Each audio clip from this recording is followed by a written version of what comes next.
Deepika computer के पास गई तो उसने देखा कि ऑरेंज वहीं पर खड़ा होकर स्क्रीन पर कुछ देख रहा था। उसने झट से ऑरेंज को अपनी बाहों में उठा लिया और गले से लगाते हुए कहा, भगवान का लाख लाख शुक्र है कि तुम ठीक हो। मुझे पता है कि मुझे तुम्हारा सॉफ्टवेयर अपडेट करना था, पर ट्रस्ट में मैं कुछ जरूरी काम में बिजी हो गई थी, इसलिए नहीं कर पाई। I am sorry Orange. तभी ऑरेंज ने अपनी रोबोटिक आवाज में कहा, नो प्रॉब्लम। दीपिका ने कहा, अच्छा चलो ऐसा करते कि मैं तुम्हारे सॉफ्टवेयर पर आज से काम करूंगी, या अच्छा ये होगा कि मैं अभी से ही तुम पे काम कर देती हूँ। इससे जल्दी से जल्दी मेरा काम भी खत्म हो जाएगा और तुम अपडेट भी हो जाओगे और तुम्हारी बहुत सारी खूबियां बढ़ भी जाएंगी। ऑरेंज ने हंसी की आवाज निकालते हुए कहा, हा हा हा हा, thank you so much. Deepika वहीं बैठकर कंप्यूटर पर कुछ टाइप करने लगी। वहीं ऑरेंज उसके बगल में एक आज्ञाकारी बच्चे की तरह खड़ा हुआ था। थोड़ी देर बाद दीपिका ने एक डेटा केबल लिया और उसका एक हिस्सा कंप्यूटर में और दूसरा हिस्सा ऑरेंज से जोड़ दिया। उसने ऑरेंज का हाथ पकड़ते हुए कहा, क्या तुम इसके लिए रेडी हो ऑरेंज? ऑरेंज ने उसको रिप्लाई किया, यस 100%। दीपिका वापस मुड़कर फिर से कंप्यूटर पर कुछ टाइप करने लगती है। उसकी यही एक खास बात है कि जब भी वो काम करती है तो सब कुछ भूल जाती है, यहाँ तक कि उसका मूड खराब है वो भी भूल जाती है। इनफैक्ट उसका मूड मिनटों में ठीक हो जाता है। वो अपने काम में इतनी बिजी हो गई कि उसे पता ही नहीं चला कि अभी अभी उसके साथ क्या हुआ था। उसका दिमाग बिल्कुल फ्रेश हो चुका था। ऑरेंज को दीपिका ने अपने हाथों से बनाया था। उसकी हाइट करीब 3 फीट है, इसलिए वो एक छोटे से बच्चे की तरह लगता है। दीपिका ने 5 साल पहले ऑरेंज के ऊपर काम करना शुरू किया था। वो अपने लिए एक ऐसा असिस्टेंट बनाना चाहती थी जो उसके ना रहने पर भी उसके सारे काम करे। असल में वो ज्यादातर सीक्रेट प्रोजेक्ट्स पे काम करती थी, इसलिए वो बिल्कुल नहीं चाहती थी कि वो किसी आदमी को अपना असिस्टेंट बनाए। इसलिए उसने इस आर्ट रोबोट पर काम करना शुरू कर दिया था। दीपिका को ऑरेंज जूस बहुत पसंद है, इसलिए उसने इस रोबोट का नाम ऑरेंज रख दिया था। यहाँ तक कि उसकी मेटल बॉडी को भी दीपिका ने ऑरेंज कलर से पेंट किया था। फिर धीरे धीरे वो उसे सारा काम एक एक करके सिखाने लगी कि कब उसे कंप्यूटर पे काम करना है, कब उसे लैब की सफाई करनी है, कब उसे खुद को चार्ज करना है। ये सारा काम दीपिका ने उसके दिमाग में प्रोग्राम कर दिया था। वो सिर्फ दीपिका का लैब असिस्टेंट ही नहीं था, बल्कि उसका फ्रेंड भी था। वो उससे अपनी सारी फीलिंग शेयर भी करती थी कि आज क्या हुआ, क्या बुरा हुआ। दीपिका को ऑरेंज इतना ज्यादा पसंद आ गया कि उसने इसे मार्केट में लॉन्च करने का सोचा ही नहीं। वो जितनी भी खोज करती उसका करीब 50% हिस्सा अपने लिए रख लेती है। यहाँ तक कि रॉकी को भी नहीं पता कि दीपिका के पास ऑरेंज जैसा कोई रोबोट है। पहले वो घर में इधर उधर घूमता रहता था, पर जब से रणबीर घर में आया है तब से दीपिका ने उसे समझा दिया कि वो हमेशा लैब में ही रहेगा, क्योंकि दीपिका नहीं चाहती थी कि रणबीर उसे देख ले और फिर तरह तरह के उससे सवाल पूछे। तभी दीपिका के मोबाइल पर कोई नोटिफिकेशन आया। उसने अपना फोन चेक किया और ऑरेंज से कहा, तीसरे कंप्यूटर ने काम फिनिश कर दिया है, इसलिए तुम उसे नए काम पर लगा दो। ऑरेंज ने जवाब दिया, ठीक है। फिर वो तीसरे कंप्यूटर के पास चला गया और कुछ ही मिनटों के बाद वापस आ गया और कहा, ऑल डन।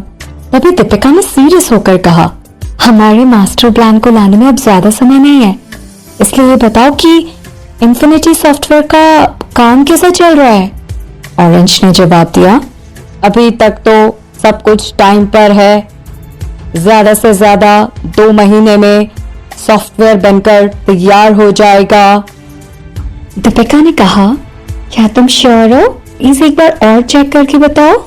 ऑरेंज ने दोबारा कंप्यूटर चेक किया और कहा, ओके, मैंने फिर से चेक कर लिया है, प्लान परफेक्ट है। दीपिका ने कहा, ठीक है, अभी के अभी एक ईमेल मिस्टर एक्स और विक्की बंसल को भेज दो। उसमें यह लिखना है कि 2 महीने बाद फिनिक्स एंटरप्राइजेस एक क्रांतिकारी सॉफ्टवेयर लॉन्च करने वाला है।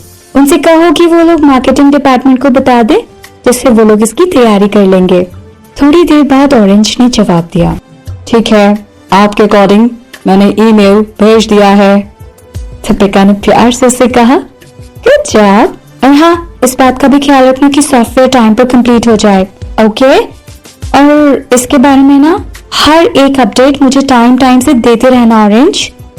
जब से दीपिका ने ऑरेंज को बनाया था, वो उसके साथ एक्सपेरिमेंट करती रहती थी।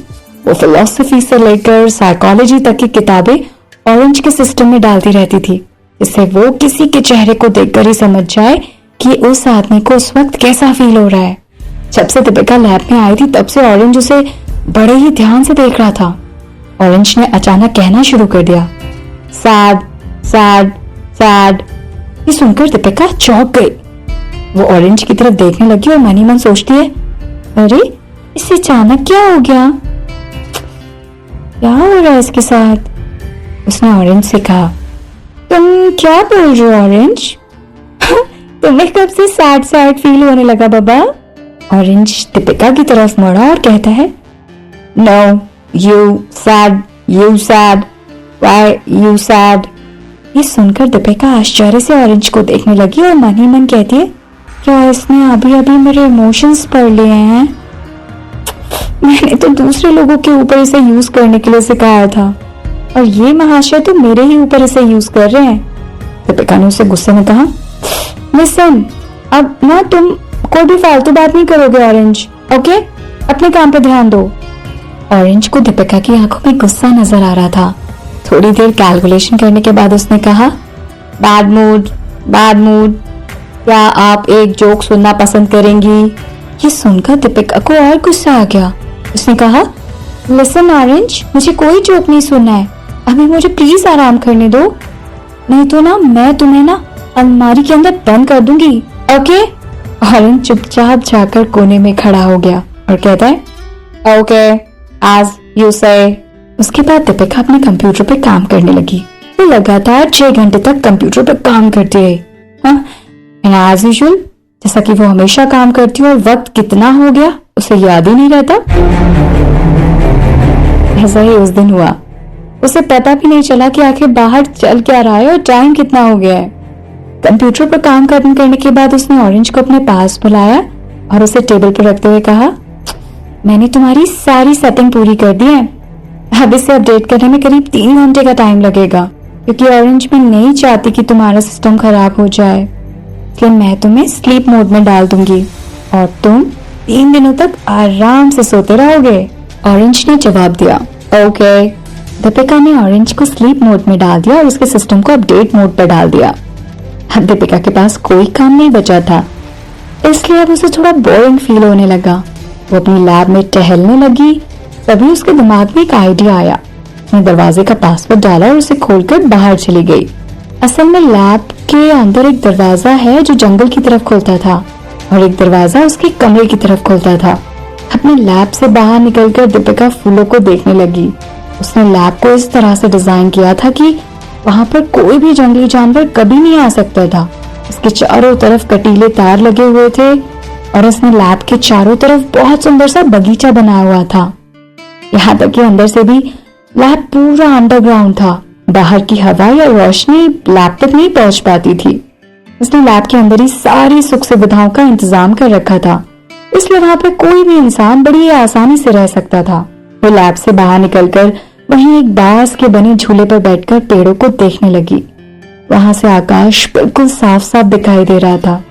चांद की रोशनी पूरे जंगल को अपनी खूबसूरती से सराबोर कर रही थी। वो प्रकृति का आनंद ले रही थी कि तभी उसका फोन बजने लगा। उसने मन ही मन सोचा, पता नहीं कौन है जो कॉल कर रहा है मेरे को। I don't like all this. उसने अपनी जेब से फोन निकालकर जैसे ही चेक किया तो अक्षय उसे कॉल कर रहा था। दीपिका ने जब टाइम चेक किया तो उसने देखा कि शाम के 7 बज गए हैं। उसने मन ही मन कहा, डॉक्टर इस टाइम कॉल क्यों किया, मतलब एवरीथिंग इज ओके? दीपिका ने तुरंत अक्षय से फोन उठाकर ये सब पूछ लिया। अक्षय ने जवाब में कहा, दीपिका जी प्लीज अब जल्दी आ जाइए, कुछ इमरजेंसी है। अक्षय को इतना घबराया हुआ देखकर, टेंशन में देखकर दीपिका को चिंता होने लगी कि आखिर क्या हो गया। उसने पूछा कि क्या हुआ, पर मैं कहाँ पर आ जाऊं? रणबीर की तबीयत ठीक है ना अक्षय? उसके बाद अक्षय ने कोई जवाब नहीं दिया। दीपिका चिल्ला चिल्ला के पूछने लगी, hello doctor, hello Akshay, hello doctor, आप सुन रहे हैं ना? प्लीज मेरी बात का जवाब दीजिए। What happened sudden? क्या हो गया अचानक? डॉक्टर। फिर वहां से कोई जवाब ही नहीं आया। दिल तड़पता है क्यों, धड़कता है क्यों, ये जाने न मैं न तू, कैसा ये दिल का कनेक्शन है तुझसे हुआ